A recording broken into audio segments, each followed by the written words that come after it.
Well, it's illegal and it also transcends legal. And in fact, I sort of struggled with, did I want to call this anti-white discrimination or anti-white racism in the title? Because some of it is simply discriminatory and it's very formal, okay, and it's legal and it's the sort of stuff that you're very very familiar with, and you and Harmeet and your firm deal with all the time in your work. But then there's a lot of stuff that I talk about in the book, particularly when I get to chapters on Hollywood or even elements of the business world, where discrimination is, it's much more kind of, it's not that you can point to some legal thing where it's clearly illegal, but there were, or education would be even in a bigger area where there are certain anti-white norms being enforced that don't necessarily get into um, what might make a legal element of a discrimination case you'd win, but are clearly racist. And so at various times you're talking about either one of those two things.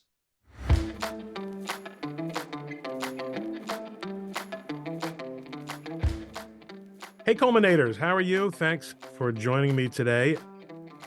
Today, we're going to talk to one of those people that I am not going to tell you I've been friends with on the internet for a long, long time, and we finally meet in person, or have never met in person, or something like that. No, Jeremy and I met in person a few years ago, where we had a super secret meeting in a super secret location, talking about. He said, "Here's the thing about Jeremy Carl, you're going to come to understand.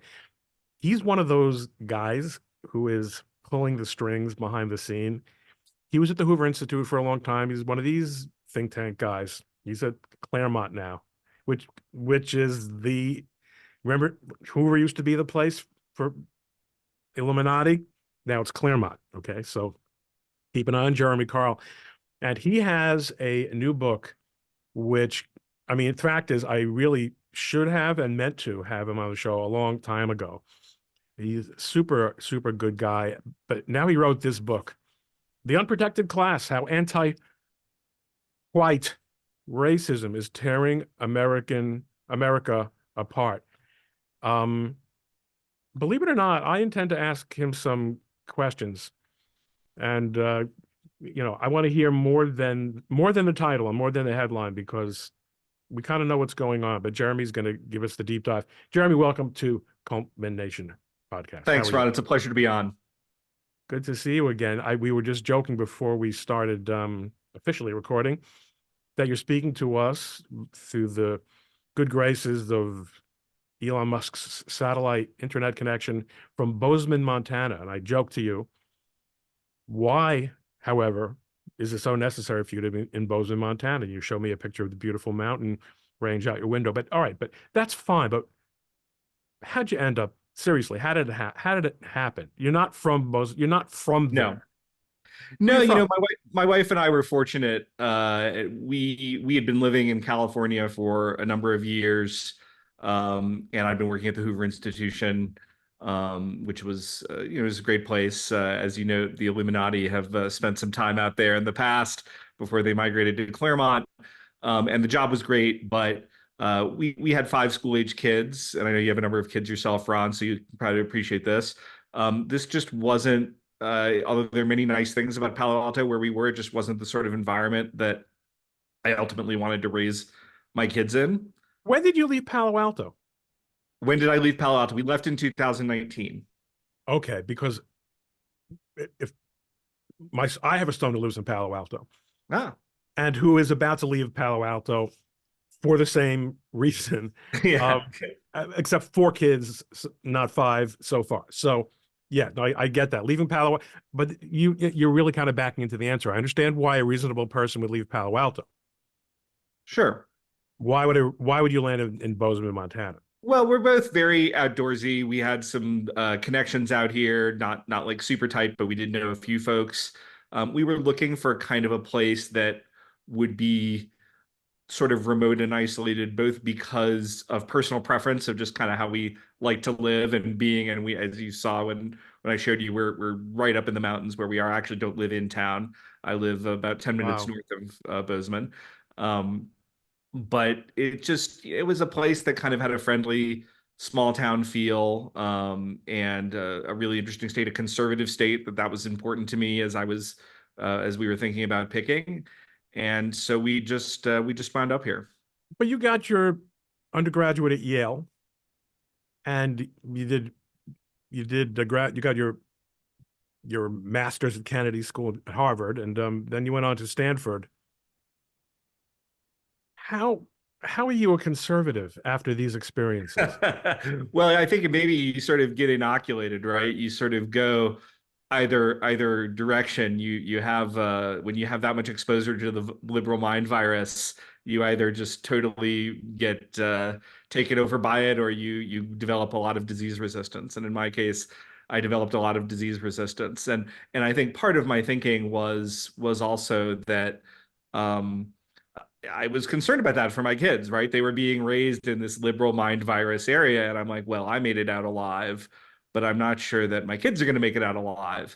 And In fact, so, I would posit another outcome, which is that you become a real reactionary, yeah, because for that's what I sure. saw on the part of my son, who has to still, given his public education position in Palo Alto, needs to keep it on the down low. But boy, has he become a black-hearted right Yeah. winger, because Yeah. just living through that sort of Portlandia esque sort of life has just okay. But now back to the serious stuff.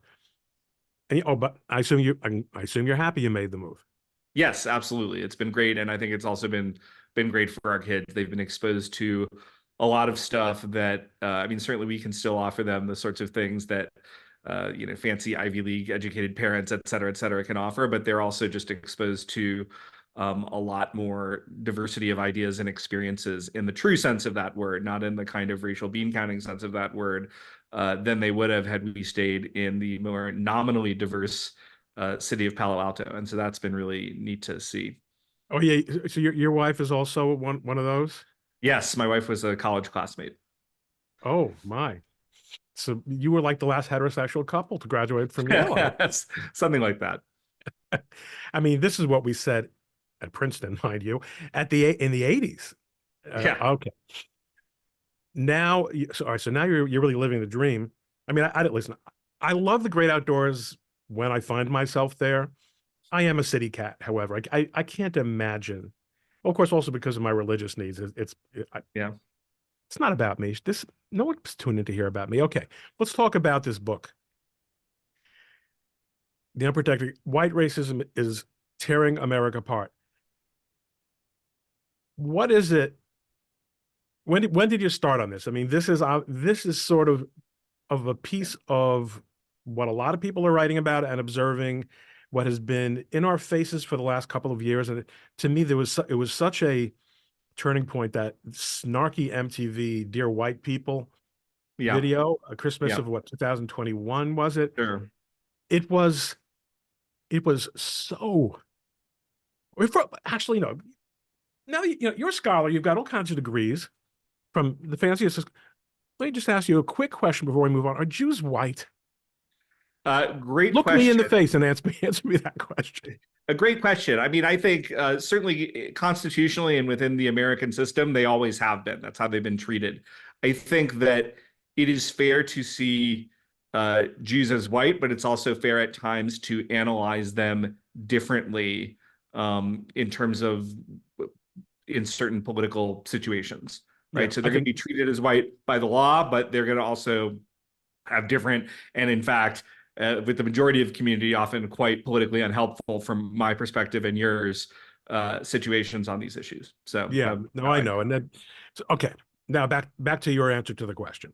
yeah, What is it that? What was the moment, and what was it that made you say you could do something different yeah. with this piece? Well, it's a really good question, Ron, and there's a couple different answers to it. The kind of quick nominal answer is I started writing this book about a year and a half ago. The longer answer is this was a book that I thought about for years, and actually, I think you'll appreciate this analogy. And by this, I of course don't imply personal comparison, but it was a little bit like when God kind of came to Moses and said, we want you to lead, and he's like, no, my brother Aaron is much more eloquent. And he tries to argue with God about it, right? And say, really, somebody else should do this. Um, And that's kind of what I felt like, because I think A, when you take on a really freighted issue like that, um, there's going to be baggage, there's going to be hits, and I've had a few of these already in my life, but this is Is going to bring. freighted a form of fraud? Yeah, yeah, maybe I should say Wow. fraud. Wow. That's I'm not sure if no, I've used no. that. Maybe I've used that term incorrectly, but if it's, Oh, I don't, it's a okay. way. I mean, you can take it out. Let's look it up. I don't want to embarrass you because I just thought I thought maybe I learned something. You know, It's a when you take on an issue like this that is just has a lot of baggage associated with it. yeah, it's Um, fraud.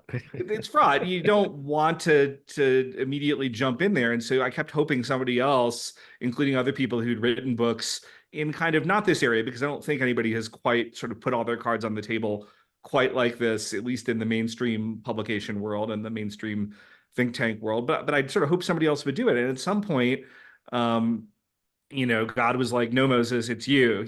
With all of your failures and everything else, and lack of abilities for X or Y or Z. If you want to see this done, you got to write this book." And so that's what it really came down to. No, no. In fact, I do know about you that you've never been one to thrust yourself out and make it about your personality. Yeah, So you must have indeed felt that it was a calling, it was a mission that you had been entrusted with, and I get that, and I yeah, understand that that's the extent of your comparison yes, to Moses, but I will also make the comparison of that you are a very humble man and also tall, which the rabbis tell us Moses was a lot taller than Charlton Heston even. Okay, so you you got to work on it. You pitched it. You have an agent? Do you have an agent? I decided to not use an agent. I did think about it, and I had a couple recommended to me, but I actually went directly to Regnery. And the reason why I did that, was because I felt like with a controversial subject like this, it was really important to have a conservative publisher that would stand behind me, and not kind of try to make me change things for palatability. Um, and so I went directly to Regnery. I didn't shop it to anywhere else. I wasn't looking to kind of maximize my advance or anything like that. And I was fortunate that Tom Spence, who was the head of Regnery at the time, did take the book and actually gave me a kind of nice advance. And then, sort of ironically and unfortunately, right as I was about to go to press, Regnery was actually bought by another publisher, Skyhorse, out of New York. And actually, they have been great to work with. They didn't touch any of the content in any sort of negative ways. So it ended up working out fine. But my book had already been pretty much in the can at that point. So that may have had something to do with it. So what surprised you in the process of undertaking this? Again, the thesis, Yeah. which I assume ends up being proved, I think, Yeah. over the course of the book, is right there in the title and the subtitle. Someone actually on a live stream asked me a question about protected classes or suspect classes, Yeah. and thought that they were under the impression that it was some sort of you know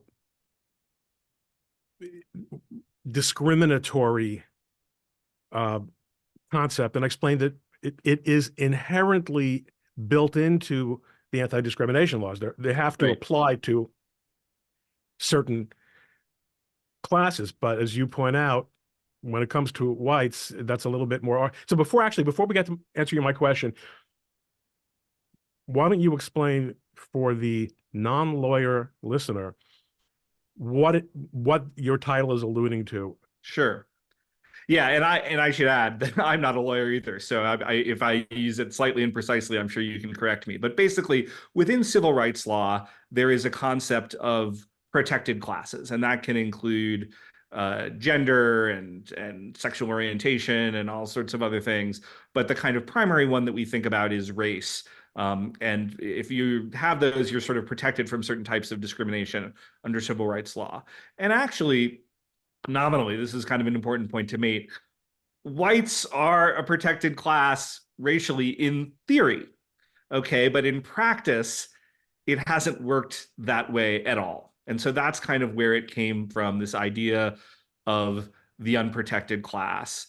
And, I think one thing that's actually been encouraging is that we're beginning to see a few smaller conservative legal groups, and I would think I don't know that your firm has done anything in this particular micro area yet, but certainly you've been around the edges of this in other areas. And if you look at folks like America First Legal, who are beginning to look at some of the more outrageous anti-white discrimination that's just been going on in front of our faces for years, and beginning to sue and actually beginning to get some victories and hopefully some really big payouts over this. So I'm hopeful that in writing this book and talking about it and putting it more front and center, that some of the more blatantly illegal anti-white discrimination that we have out in the country is going to begin to get pulled back because they're going to be it's illegal. That's the bottom line. It is, and it's probably more illegal than it was when you started writing this book. Yes. Yeah, that's actually been a nice thing, is that there was definitely some parts of this book that when I started a year and a half ago, I'm like, whoa, this is a really narrow tightrope, and there doesn't seem to be a net beneath me. And that kind of tightrope has gotten wider, and the appearance of a net has maybe appeared in a few areas. I mean, I don't want to, I mean, I'm definitely pushing the envelope in what I'm doing still. I'm not saying that it's not, but definitely the kind of notion that mainstream conservative figures, even just in the last year and a half, are more comfortable in kind of calling out some of this anti-white discrimination and this racism But in very the Supreme Court, though, of course, sure, and the Supreme has, Court on the education system, although they narrowed that in ways that made me kind of nervous, and Alito and Thomas, of course, dissented.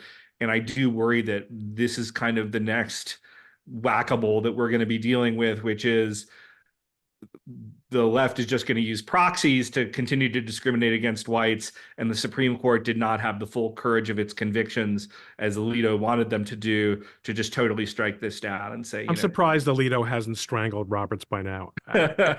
Except I guess as long as the Democrat is in office, he's safe. Certainly as long as the Democrats control the Senate. Yeah. But I want to take a step back. I think I know what you mean, but again, tell us about that tightrope. Well, I think, there's just And to me, it connects to what you said a second ago, which was it's illegal, but right. Well, it's illegal, and it also transcends legal. And in fact, I sort of struggled with, did I want to call this anti-white discrimination or anti-white racism in the title? Because some of it is simply discriminatory, and it's very formal, okay, and it's legal, and it's the sort of stuff that you're very, very familiar with, and you and Harmeet and your firm deal with all the time in your work.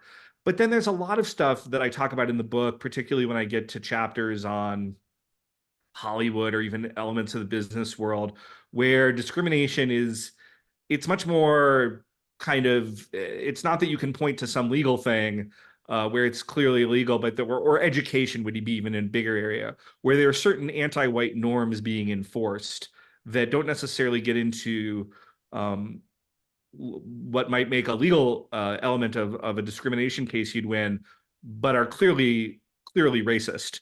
And so at various times you're talking about either one of those two things.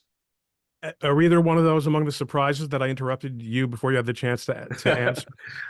No, I mean, I think in terms of the tightrope, I think it's just that I wanted to do a book that would really be for a mainstream audience to educate themselves, and I mean a mainstream right-leaning audience for sure, but I didn't want to write something that was so esoteric that it would be just the sort of thing that folks like you who know all about discrimination law would be the people who would appreciate it.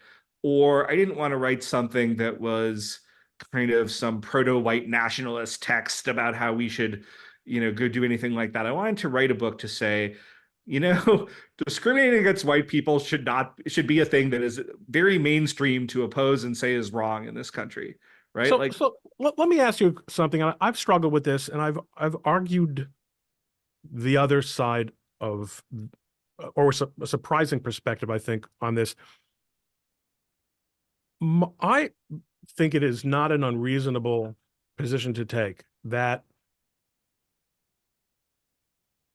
there could be room in social relations, and that's a very broad category. Sure. But I'm trying to elide legal versus non-legal. It Sure. could include things that the law would would address, but more generally, let's say, for example, someone like me, if I see a black conservative on Twitter, Yeah. I'm more likely to be interested in following him or her than the roughly equivalent white conservative, because I think it's cool and I think it's interesting, and I want to give that person a voice. And I think all the reasons.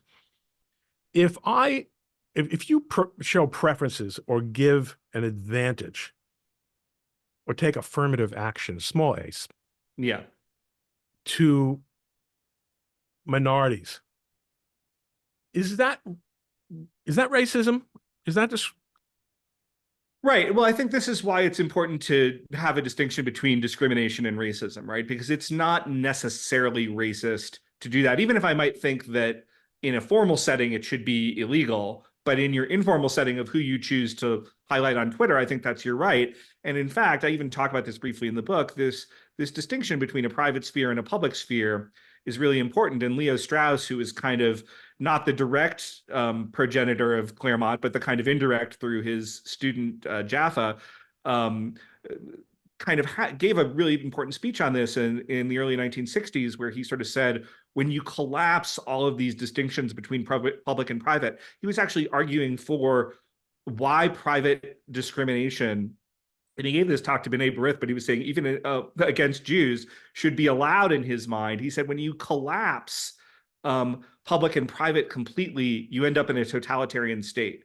And he, as a refugee from Nazism, appreciated this very distinctly. So well, that's I kind of an advanced argument. It's not the core of what I'm talking about in the book, but I do think that it's relevant. And in fact, it's kind of interesting you mentioned this question of Black conservative, because this is maybe the downside of this. A number of people, even sympathetic folks who I talked about with this book, when I was kind of thinking about it first, said, hey, this is great. I'm so glad that somebody's going to write this book, but really, like, a white guy shouldn't write this book. And I actually wanted to push back against that, because my view is, like, if white people are not are too afraid to be able to take their own side in their own cause here and say that this is wrong, this discrimination is happening against white people and it's wrong, you're already admitting defeat right out the door. And it's not that I object in any way. I love having a multiracial group of conservatives push back on this. That's great. And I do have a multiracial list of endorsers, et cetera, on the book. So I'm trying to reach out and not just write something that would just be of interest to white people. But I think that it's important that we're not too broad. Which is a truly preposterous concept.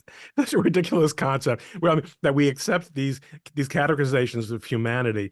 Yeah. That's only only white people would be interested in that. Right. You've gone to elite schools. You've met, people of every race pattern, creed, and they cross all kinds of lines. But we're not even going to have that discussion because that's obvious. Yeah, of course. But here's another question. It's related. Isn't there a difference between racism directed towards a minority, and this is a moral / policy question, not a legal, sure, but it probably should have since our lawmakers and judges are operating in that realm, it's relevant as well. Shouldn't there be a difference between racism directed towards a minority, especially one that has been oppressed, sure, and the majority, which includes, but is not really made up of, but includes descendants of the oppressors? I mean, let's just do the first half of the question, because I don't even want to talk about inherited guilt. That's, right. To me, I think inherited concept. guilt is a very problematic concept. So I would definitely, we could push back and have an interesting discussion about that. But I think right, what you're talking about, this is an important distinction to make. And I think part of the reason, and I kind of explore a little bit in the beginning of the book, like, why have white people been so complacent about this? And I kind of talk about a little bit of almost a noblesse oblige among white people historically, and kind of thinking, well, hey, we are just running the show, and it would almost be tacky to mention that we're being discriminated against. And I think that that just no longer describes the country we are in, which is soon going to be a minority white country. It's already a heavily multiracial country. We already have a minority white population under 18. So this kind of notion that, like, one of the things I really explore quite explicitly in the book is I say, look, what does this look? We're moving toward a post-white America. That's just the reality. Whether people think that's wonderful, whether people think it's terrible, that's where empirically we are. So what do these norms look like? What do they need to look like in a post-white America where I think implicitly, as you just kind of teased out, there's a feeling that, well, there's sort of certain things that we might do in terms of how we treat minorities versus majorities that are no longer really descriptive, or certainly won't be descriptive in 10 or 20 years, of the country as a whole. I'm going to tease further because let's say demographics weren't what they appear to be now. Because I think the moral question doesn't change, and the empirical question may not also be what we think it's going to be. Right. Although I don't think the massive growth in Orthodox Jewish demographics is going to do the trick here, Right. especially because I don't even know if we're white. But assuming that we're not the case, that whites were headed towards merely being a large plurality, but that they were a comfortable majority, Yeah. wouldn't the answer really still wouldn't the answer be the same? Because to some extent, your answer, the answer you just gave, is a bit of a situational or mercenary one. Well, we're going to be minority soon anyway, so that no longer applies. One response to that obviously is, well, but the majority of institutions and wealth are still overwhelmingly controlled by white people in this country. So it's not merely a numbers game. And the culture is still fundamental. I mean, we're speaking English. It's still fundamentally, a European culture.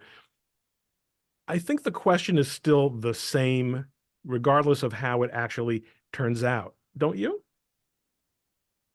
Well, I think in certain ways, I mean, first of all, at kind of a highest level, my argument is like, just racial discrimination is wrong in the book, and that is not a situational or mercenary kind of answer to it. But then I do think that there are these elements that are situational that partially explain this kind of very odd position that we found ourselves in.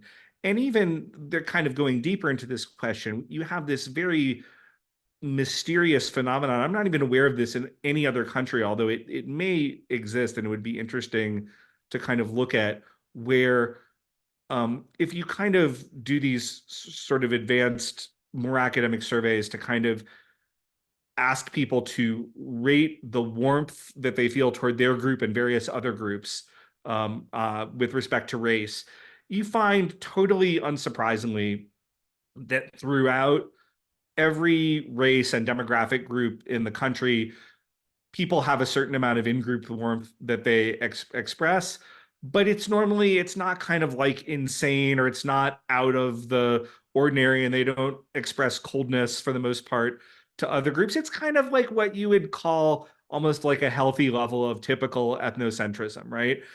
Except one group. Liberal whites have a huge outgroup preference. They hate white people. I mean, to put it like not too bluntly, like they express a strong preference against white people. And it really stands out when you look at the data. And I think given the stranglehold of liberal whites and their allies on our institutions, I think it explains at least some of what we're seeing in America. I think you're right, and I think a lot of people agree with that. Anecdotally, is that preference, and I don't know exactly how the research was done, but do you have reason to believe that preference is something other than entirely sincere, or it might even actually be an overcompensation for, Sure.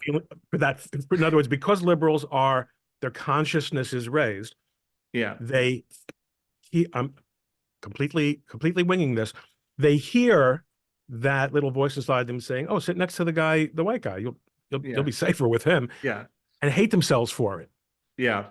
Well, I think one interesting piece of anecdotal information, and there is others, but or I shouldn't say it's anecdotal. It was an interesting recent study done by a guy named Eric Kaufman out in the UK. You might have heard of. He's a multiracial scholar of race and ethnicity, and he's done some really interesting work, unlike a lot of the people who do this. But he kind of did a very elegant natural experiment that I won't kind of describe how he did it here, except to say that it's like a really robust finding. And what he finds is that despite the fact that liberal whites and conservative whites have these very diametrically opposed nominal experiences of how they're experiencing racial preference or who they want to live next to or what they feel about their own group. When it comes to like the demographics of where they actually move when they have to move, it's exactly the same. So liberal whites are basically a bunch of hypocrites, at least on that issue. And that I think is not surprising to any conservative of any stripe that we sort of point these sorts of things out all the time. I've Uh, also but said, and I can't prove this, but if any one of these people who goes onto social media or says, says in the Yale cafeteria, "I hate being white. I hate yeah, being white. I despise," if they were to wake up tomorrow morning and look in the mirror and see Jay-Z staring back at them, okay, one of the wealthiest and most successful men in America, they would head for the roof. The fact of the matter is, they can't imagine being anything other than white. And I mean, it doesn't. I'm not saying it sounds unbelievable because who would want to be black? Black people would want to be. It's natural. I mean, how much did you find when you're writing? Okay, I was about. Let me finish this. You have this Ron Coleman problem where you assume that everyone else knows the end of the sentence that you just said in your head, and I think you probably have this problem as well, also, but you don't talk as fast. It's natural, I believe, based on my 60 years of observing human life, for people to feel, as you said, it's sort of an inbred ethnocentrism. I think it is I think a lot of people would agree with me. It's genetic. It is highly adaptive. As a general rule, our genetic inclination is to do things that um, will pass on our genes, and therefore genes that are like our genes are presumably going to be favored by the organism. And I'm always fascinated by these people who marry someone who looks exactly like a member of their family. yeah, And they just keep perpetuating the same look in the same family, far beyond. Um, that must really, I mean, the problem with this is that we're talking about primeval urges here. And right, your white liberals want to think of themselves as being past this and being above this.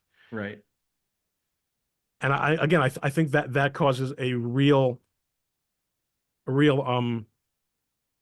conflict. But at the same time, when you say they're moving into the same neighborhoods, what that means is they're moving into um, nice neighborhoods, into yeah, neighborhoods that are expensive to live in. One of my pet theories is that a lot of the performative wokeism, I'm sure a term that I'm sure you hardly use in your book because you don't write in cliches, but damn, it does capture a lot that we see is premised on a living in a time of phenomenal abundance. So we can afford, the thinking goes, we can afford to hire people who aren't necessarily qualified based on objective criteria. We can throw out meritocracy. Let's not have the argument, is meritocracy really bullshit? Let's assume yeah, that there's such a thing as meritocracy. Why sure, should we assume that? Because you and I both benefited greatly from it, and neither one of us was particularly connected. right, And okay, that's another podcast. Um, the thinking was, it's not going to cost me anything right, to demonstrate that how liberal I am. And I keep thinking of, I get on a lot of these live streams. I fall into this crowd of uh, Disney, what's called on the internet the nerd culture. the people who follow the comics and the Marvel Yeah, movies. And I don't go to the movies. And I don't even particularly like comic books. I find them mostly asinine. And I mean, it's also fascinating to me. They're meant as substitutions for religion. I like it, and they come up far short.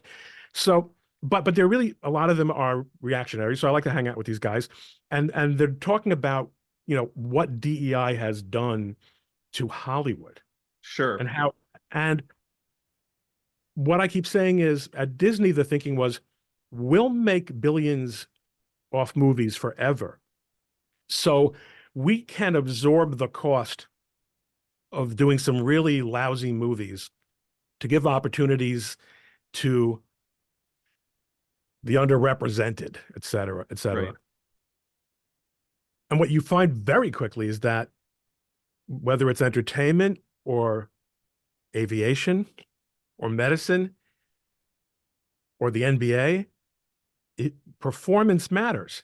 sure, Um, again, going back to this point about it's not going to cost me anything. I was talking to a friend of mine who had become a partner in a major Wall Street firm, which, as you know, on the one hand, the old joke, becoming a partner in this law firm is like winning a pie eating contest and the prize is more pie. Okay. But on the other hand, it's a lot of pie. yeah, They make a lot of money. But he saw as a junior partner that the senior people my age and older, were very comfortable bringing in, on a senior level, affirmative action candidates. In other words, people who were not qualified, could not do the work, paying them primo money so that it looked good for recruiting and it looked good for DEI and for their corporate clients who required quotas. right, He said, as a junior partner, the screw ups that these unqualified people, they're not unqualified because they're black, but they're in this position of being hired for a position that they can't handle because they're black. That's just an empirical fact. I'm going to be stuck with this problem, not the boomers, right. but me, the 40-year-old young partner who is going to find that malpractice is being committed, or that I'm going to have to clean up the work of some unqualified. So I think the timeline during which that feedback mechanism um, operates turns out to be a lot shorter than people thought it would be. Even Yeah, even if they acknowledged in the back of their heads that it could ever happen, because I guess there's a school of thought, right, that you're if you give people who don't qualify on the numbers the opportunity, they'll step up, and you'll see it's like the whole movie Trading Places, which yeah. which was a great, hilarious movie. Great, But great movie. And we're probably of the same generation to remember that as kids. but I'm thinking now, well, the whole premise of that movie was anyone literally off the street could do the job of a commodities trader and Yeah. make billions of dollars if you just set them up the right way. Turns out that's not true. Turns out it's not. So I think we're in a situation where when you're kind of dealing with a performance deficit and it's 10% of the people that you're having to do that with, well, that's Ah, one problem and maybe a manageable problem. And when it becomes 60% of the people, or even 30 or 40%, it becomes much harder to deal with. And you kind of touched, Ron, in your statement about senior partners versus junior partners. I think that's the other thing, and it kind of applies much more broadly than just in a law firm context, which is the people at the top can afford to, as a form of almost conspicuous consumption, have that's a very be very tokenistic about things, whereas for the average person, even well above average, who's kind of doing pretty well, but maybe not at that very top, it's a concern. It almost reminds me of, there's a wonderful Tom Wolfe essay about a party that Leonard Bernstein holds for the Black Panthers in his room, and how they realized that they can't, of course, have their black servants at this party, serving drinks and food. That just won't be acceptable. So they have to find these white Chilean servants. They're, of course, not going to go without their servants, but they've got white servants because they're so luxurious. Oh, because the Black Panther guests will be offended by. Right, right. And it would just look very bad, right? But this is the way, of course, that the very, very top of the structure sort of looks at things. And of course, Tom Wolfe, ahead of his time, as he was on so many things, was writing about this in the late 1960s. I think he wrote this piece. And I think that part of it, I mean, I was harsh about your what I called your mercenary answer, but I do think that a lot of the perspective of this does have to do with the sense that when we came to terms with the idea that the preferences were going to be okay because we were going to do the good preferences, not the bad preferences. There was just this sense, this sense of what could go wrong. Yeah. What could go wrong? And it was so conspicuous that blacks had been so profoundly discriminated against, and in many cases brutally discriminated against, that some sort of morally brave stand really seemed to be the thing to do. Although, going back to your other point, it was hard. That moral bravery was hardly ever going to affect the people who were really in the driver's seat anyway. Right. Well, and I think that's right. And even beyond that, this is far more than a white-black issue. And though I certainly do talk about white-black issues a lot in the book, one of the things I really was quite at pains to do, because I think it's important in our increasingly diversifying in other ways group, to say that there are groups like Hispanics and Asian Americans who have very different historical experiences here, who in some cases are getting the same preferences despite not having that same history, who in Asian American cases, sometimes they're on the wrong end of this discrimination as well. And in fact, one of the things I talk about in the book is there's some of this anti-white discrimination and racist policies that are specifically targeted at whites, and there are others that are just targeted at people who are doing well and are successful, and they actually hit Asian Americans even worse than white Americans in many cases, depending on the subgroup. But they're almost like the Asian Americans are made invisible in that process. So, and unfortunately also Asian Americans have chosen, for various bad reasons, I think, to at least institutionally be allies to that discriminatory regime.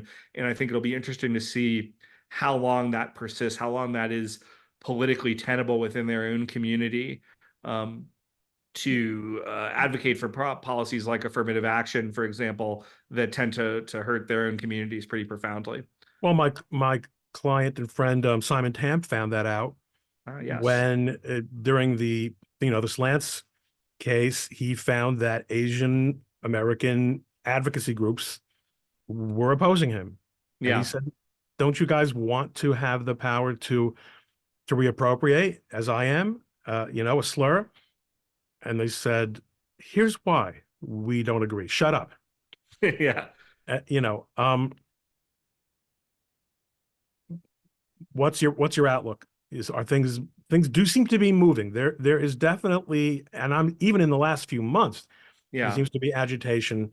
I would almost wonder whether you wish you had another, a couple months longer with the manuscript, given what's